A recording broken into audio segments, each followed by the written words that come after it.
Hi, in today's video I will show you how to watch an expired Zoom meeting. So here is the problem and here's the thing.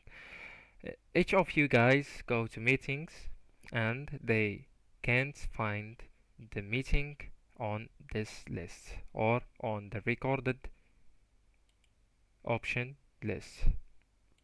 So what's the solution and what we gotta do and what's the only solution?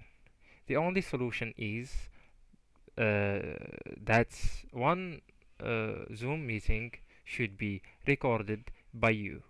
So if you didn't record that one meeting, you can't find them anymore.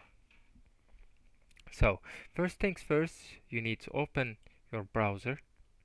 You need to type zoom.us on the the search bar, and then you need to go into recordings.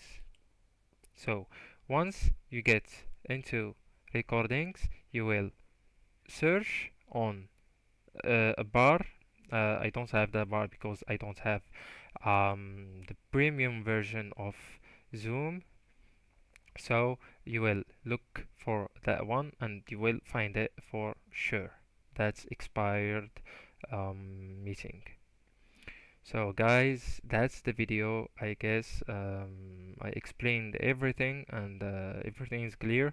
There is a picture here that's um, which shows how to record a meeting in Zoom, in Zoom's meeting. And that's it, guys. Thank you so much for watching. See you next time in another video. Don't like to like, subscribe, and share the video with your beloved ones. Bye bye.